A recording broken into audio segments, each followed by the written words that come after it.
With just a few weeks to go until Brexit Day, when Article 50 is triggered, assuming no late intervention to postpone the date, the trading relationship between the UK and the former trading partners of the European Union could be changed forever. How is this affecting businesses that are in the EU and are relying on the UK for sales? Well, I'm talking now to Alan Martin from the Great Northern Distillery, just south of the border in Ireland. Alan, good to talk to you. First of all, explain what it is that you do. How you doing?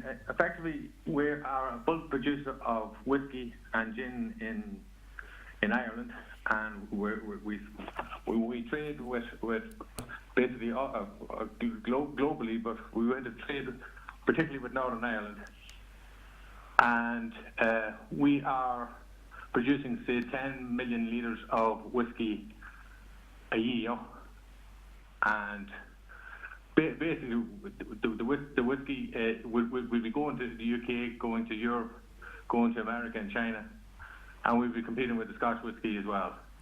So clearly there is a lot of issue then about the 29th of March for you in particular as a company that's on the southern side of the border. In terms of Brexit, are you preparing for the worst, a so-called hard or no deal Brexit, or do you believe politicians will cobble together something between now and the 29th of March? Well, I think it's increasingly likely now that no deal is probably the deal that's going to happen, because it would appear to me that Theresa May seems to be running down the clock at this stage. It's very hard to see a different solution, but we're trying to get rid of some of the uncertainty, and a lot of our production lines and purchasing lines have been removed from the UK if at all possible. As a business, what have you been hearing from the Irish government about the prospects? Who have you been talking to? Clearly they are looking at ways of trying to make the transition as easy as possible. What have you been told by government agencies and how you should prepare? Yeah, well, we've been speaking to the government on a regular basis, particularly with Customs and Revenue, and they're obviously very concerned. I know that they are bringing in an awful lot more staff to deal with the various issues, and effectively their concern means that we're having to jump through a lot more hoops, and more paperwork is arriving on our desk all the time, and on theirs as well. So it's definitely a big issue. We hear every day about the Irish backstop, of course. Has enough been done, do you think, about the potential for new technologies to avoid a hard border? Technology, I believe, the likes of Fujitsu says is available. I mean, it startles me sometimes to hear that all this is potentially a possibility, but there doesn't seem to be that much being done amongst the politicians at Westminster. Do you hear much about this? Is this something that you would like to see put in place? Well, there's obviously a lot of talk about the border and everything else. One thing I would say about the border is it's not the British border in Ireland has never been on a frontier position. So you could have the border. In fact, you could be on one side of the road and you're in the Republic, and on one side and you're in the North, and it actually goes through houses as well. So it'll be very difficult to impose a hard border on the country, and there are loads of issues around doing so. I certainly wouldn't want to see that. No. Just put your business as some sort of context. Compared to the rest of Europe, clearly the UK is a small market overall, but how important is it for Great Northern? You gave an illustration at the top there. Do you see the potential loss, albeit a brief loss potentially, of the UK market, of course you're talking there about Northern Ireland, as a real problem for the business? Or do you think that your business has enough strength in other markets to carry it through? Well, I think we would have enough strength in other markets, but in terms of our trade with the UK, we would bring in peated malt, say, from Scotland, because there's no producer of peated malt in Ireland at the minute. And if there was WTO rules in place, that peated malt would be €130 a ton dearer to bring into the country.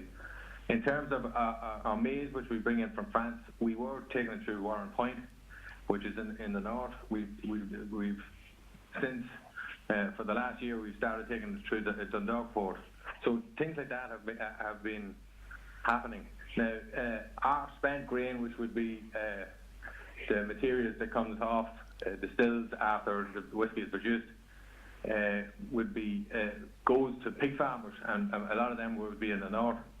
So there's issues around the likes of that as well. I think we've about 40 lorries going out of here a week of spent grain. So that's quite a considerable issue. And if prices were to rise, and the prices are quite considerable at the minute, if that was the case, we'd have to review all that as well. Okay, so there's various things there that are big issues. Yeah, so you're paying import and export tariffs potentially in the new brave world. Do you see? And you also have to look at the Irish whiskey situation.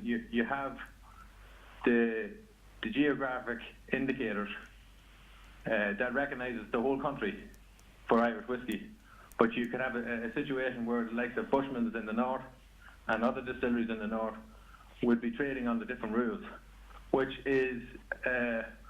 would certainly be difficult for the distilleries in the north, particularly if it goes to a WT no deal. You'd have a situation where those distilleries have no trade deals to rely on, whereas the Great Northern and other distilleries here have all the trade deals that the EU have to rely on, and so it's a massive issue for the UK. Like I read there that in 2017, the total imports or trade with the EU was 274 billion, and if you want to compare that to the likes of America, was 46 billion. So, and America was the next biggest one. So it's quite a big decision that the UK have taken, and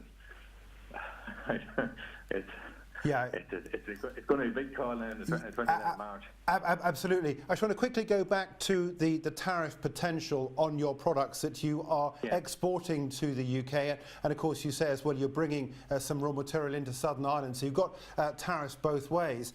As a company, presumably, you will have to hand these costs on to the consumer, or do you see yourselves as being able to absorb those extra costs within the business? Well, I think initially we will try and absorb them as best we can, and I think we will look to different ways of doing business. We with the likes of peated malt, I think there will be the malters here will certainly look at peated malt and will probably produce peated malt here for us, and then that question will be removed. The same with the likes of the maize. We've moved from a northern port to a southern port, and various things like that. But of course, various things like yeast and different things that have to come in from the UK. We may have to stockpile and things like that, which is not ideal, but that's the way things are going. Look, Alan, we'll have to leave it there, but thank you so much indeed for joining us. That's Alan Martin from the Great Northern Distillery, just south of the border in Ireland.